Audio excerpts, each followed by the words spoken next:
all, welcome to this very special chat. We are calling Chai and Vada Pav with Guy Spier and Mohnish Pabrai. As the name suggests, the two noted, very well-known value investors are right here in Mumbai, Guy as well as Mohnish. And we thought, why not discuss Desi markets over Desi street food? Mohnish and Guy, thanks very much for taking out the time. This is Desi street food, and it's, I think, the best way to discuss markets as well. Well, first of all, Tanvi, thank you so much for the Kanda Poha, my favorite. Yeah. So it's great to be here with you, and yeah, certainly great to be with your viewers as well. Yeah, Guy, I believe you've got the investment license now to officially open account in India. Finally. Finally, right? Yeah, it took about almost 2 years, and I was pulling hairs out, and I was so Getting grateful. frustrated. Yeah, but in a certain way I feel very lucky because the license came just at a time when some things got a little cheaper, so sometimes being forced to wait is a good thing. So firstly, this has to be my opening question, how much are you looking to invest in India? So that's an interesting question. So Mohnish has publicly said that I think he said that he has nothing in the US right now. And I happen to love the US even though I don't live there. I've told my investors that I will go up to 10% for now, and then I would report back to them. And so I will edge my way in quite a bit more slowly than some other people that we know. And what have you bought so far? I bought one stock, Okay. but I'm looking to buy a number of others. 20 years ago or so, I bought one stock and I sold it way too soon. I bought Crizzle, and I very severely regretted it. And every time I come back here, I mean, when I came here the first time, it was really hard to get around and it was really hard to understand the place. I feel like it's becoming easier and easier, and that's not because I'm becoming more intelligent, it's that India's becoming simpler and simpler. And so, but I think that the industries that I'll go into, I mean, there's still a lot of noise that I don't think I will ever be able to understand well. But I think that there are some people, some American investors who are already here. Mohnish is one.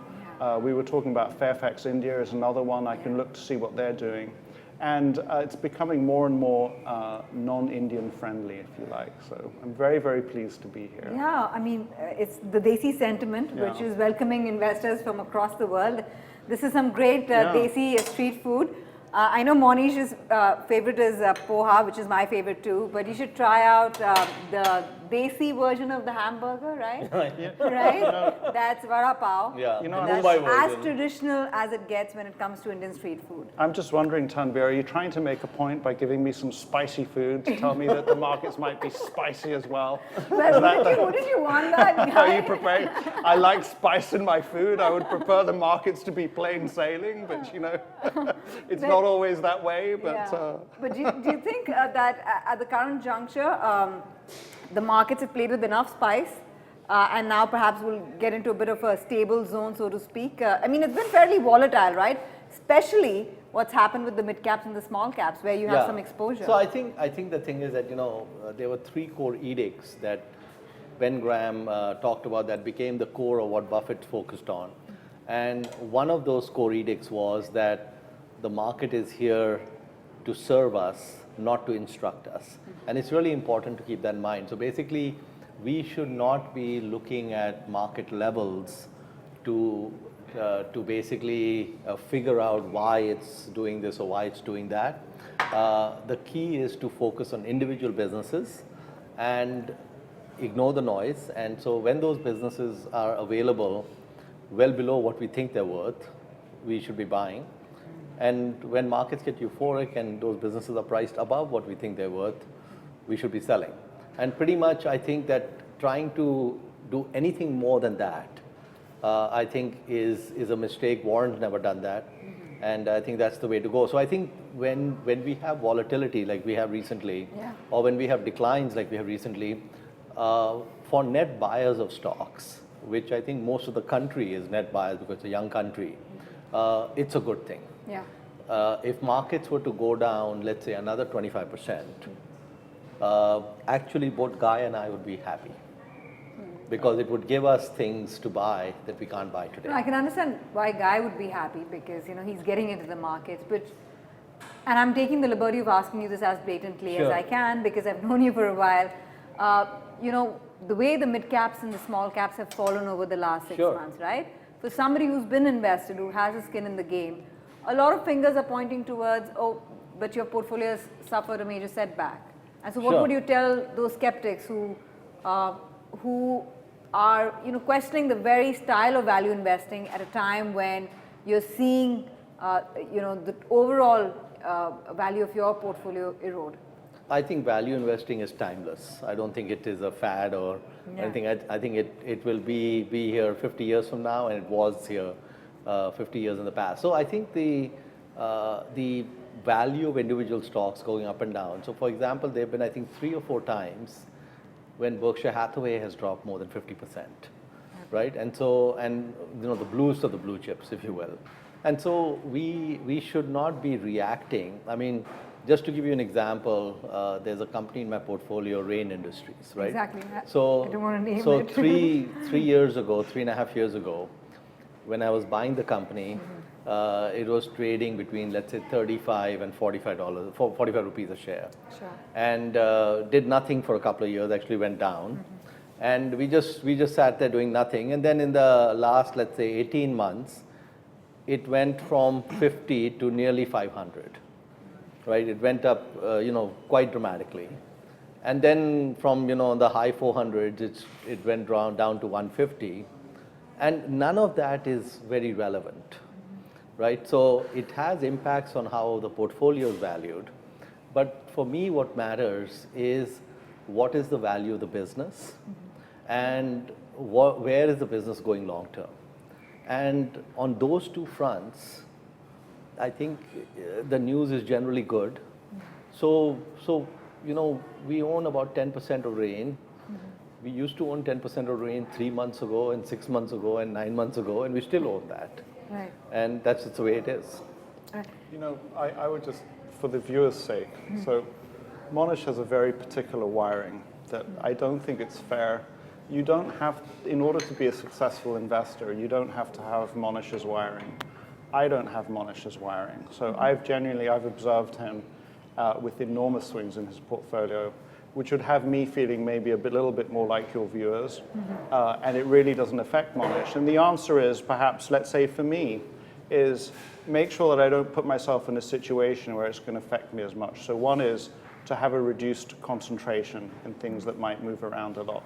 But the other thing that I do is that I deliberately and self-consciously do not check the stock price for days, even weeks at a time. Months? In fact, possibly. Possibly. No, you have to review every quarter, right? No, because the CFO is doing the review. And what I found is that when something important happens, I'll find out anyway. Yeah. So I suspect that many people who come into a market or who would start investing are checking just too frequently. And I know it sounds unusual, but especially if it's your own money, once a year is just fine. And I found, and I ran the experiment, you know, what happens if I check the stock price less frequently? It does not affect performance at all. And That's very interesting. That's Tanvi, very the thing is, a large portion of the investing public in India is in their 20s and 30s, maybe early 40s. And so they have decades before they would retire and want to dip into their savings and so on. So the best thing that they can do is just 2 very simple things.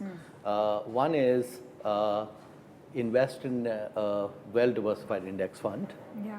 And the second is spend less than you earn.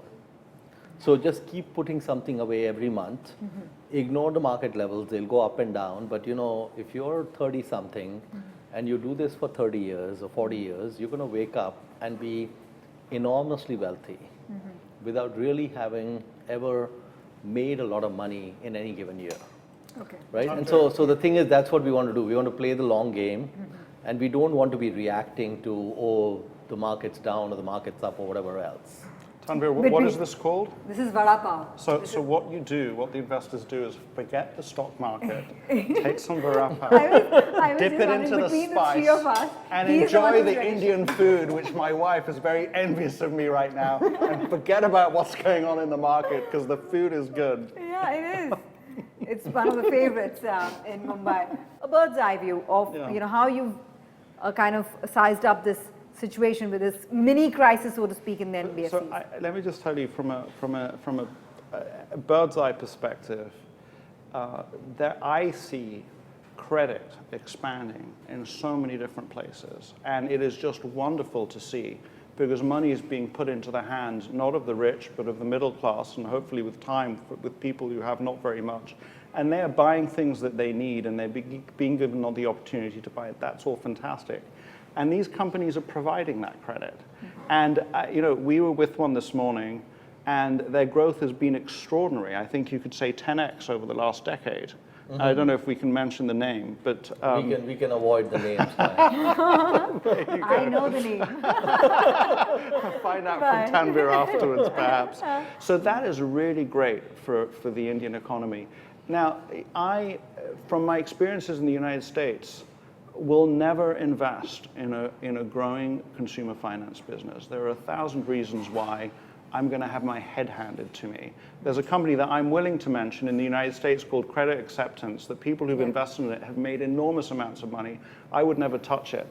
But boy, am I happy that it's happening.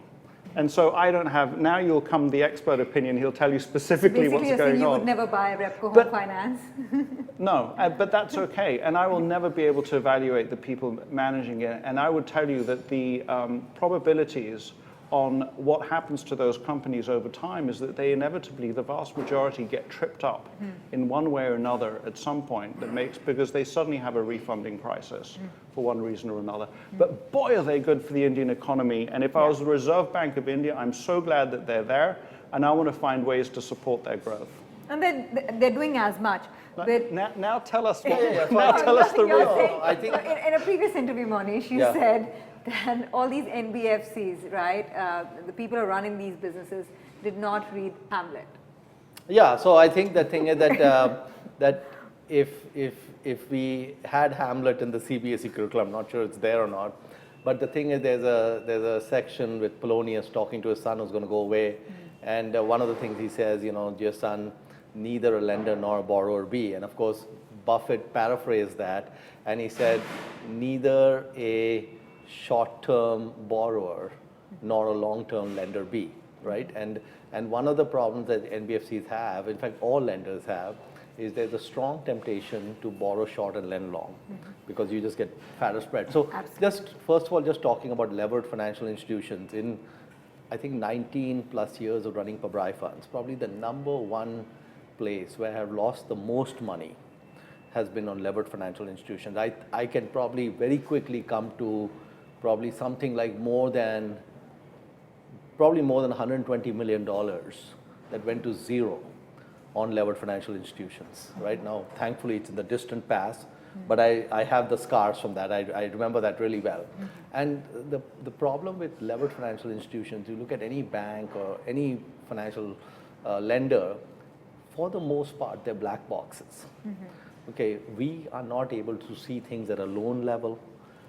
We are reading reports. We really don't have the kind of detailed layers. And the second is, there's 100 different ways things can go wrong. There's 100 different ways things have gone wrong in the ones I've invested in. And so one of the things I repeatedly think about is, Mohnish, these levered financial institutions give you so much trouble. Yeah. There's 100 different ways we can make money, let's leave them aside.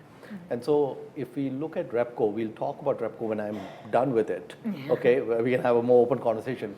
But I would say today, probably out of 800 odd million, Repco may be like 4% of the pie, right? So quite frankly, if Repco doubles or triples in price or it gets cut in half, it is not what's going to drive where we are 5 years or 10 years from now in Pabrai funds, right?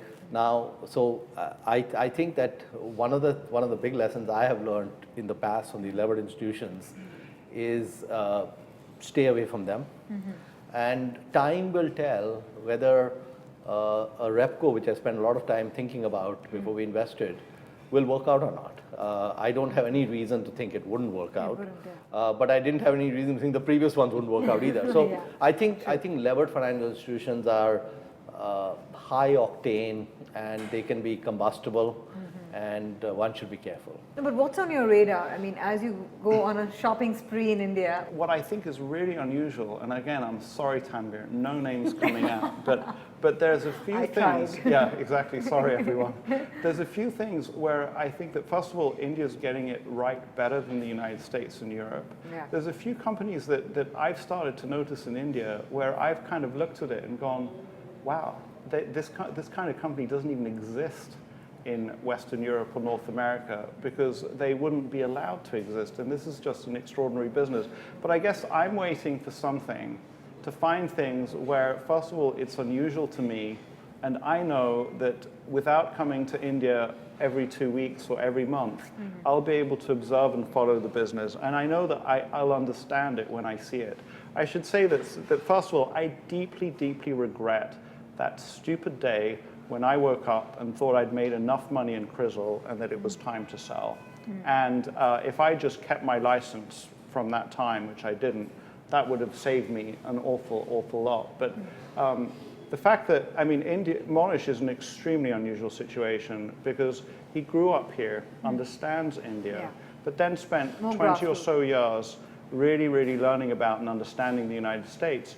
And at exactly a time when India sort of turned away from its former colonial master and become so many more people here are thinking and following American models, although I'm learning, for example, with Rira, not just American models. But the big insight that Mohnish had, I think, was to say, you know what, forget about the top tier companies and let's look at sort of like the companies that are not the sort of like the nifty 50, and let's see what those look like. And I would not have even bothered to come here because I knew that I had no chance to start digging around those things. There's no question the ability to reference what Mohnish is up to, but then through people I'm getting to know through Mohnish to reference what they're doing. And here's something that we all do. And Mohnish talks about cloning. So Mohnish started off cloning Warren and Charlie. I continue to clone Warren and Charlie. But there isn't just Mohnish. I mean, at the time that I owned Crizzle, Rakesh Jhunjhunwala was invested in Crizzle, and that guy is still invested in Crizzle, and I'm not. But to pay attention to him and a number of other super smart people, and the people who specifically sit and hold things for a long time, is a great guidance for me. But at the end of the day, sooner or later, something will come up. One of the key things in investing is independence of thought, right? So Guy actually is quite independent and he marches to his own drummer. But one of the things I wanted to tell you about the timing of the market you're talking about is it only happens to me, no one else. Everything I buy goes down in price after I buy it. And everything I sell goes up in price after I sell it. But that's only my experience. All those people who are questioning Mohnish's investments right now, that's his take. Yeah. Okay. Exactly. So in fact, even like a Rain Industries, I think after we finished buying, it went down to 30 rupees a share. And what else is new, you know? And so, so I think we are never going to get the timing right. And we should not even try. I think the thing is that's a futile exercise. I have no idea where the Indian markets are 3 days from now, 3 months from now, 3 years from now. Irrelevant. What will actually matter is how these underlying businesses that I own individually perform. Yeah. And if they individually perform well, you know, the thing is that Indian markets have done whatever they've done. But Titan has marched to its own drummer. Yeah. And that business has done phenomenally well. And even in this market, it really doesn't matter. The business continues to do well. In one day, you wouldn't believe, 4 people have spoken about how bullish they are on Titan today itself. Well, I haven't looked at Titan in a while. I just know that the quality of the business. You know what I'm saying? That 4 people what I'm saying is that being bullish on Titan. so you talk about, so now Titan is the interesting business because it's not recurring revenue, right? I mean, it's some of the business, but Titan has a franchise. And one of the key things, you know, what Buffett says, if you don't know jewelry, know your jeweler. And so one of the easiest things for us to get taken is when we buy jewelry, right? It's very easy for us to get deceived. And so the most important thing is trust in the jeweler, right? And Titan and Tanishq, the biggest asset they have is the trust in tens of millions of people's minds on that brand. And actually, there is no second. So if you think about it, they can go into a new city, second, third tier, fourth tier city, Sure. and people know that if I buy something from Titan, I'm not going to get ripped off. Yeah. No, absolutely. There's tremendous brand value there. Mohnish, your fans know how you're thinking and where you're investing in India. But Guy, a lot of people would, literally be like, Tanvi, why didn't you ask Guy where he's looking to invest in India? What is on his radar? So I'm going to push you again. I mean, what is it? How are you going about this whole process? You made one investment in 3 months. Yeah. You're not going to tell me which one it is. No. Okay. Sorry. But how about telling me how close you are to making your next investment, and where would it be? One of the reasons why I very much wanted to come was to actually meet in the flesh some of the people that I'm considering investing in. You mentioned RERA. Is Yeah. real estate on your mind? I think that India's. He has So forgive position me, in Cold Department. forgive me, because it's just this may sound awful, but guess what?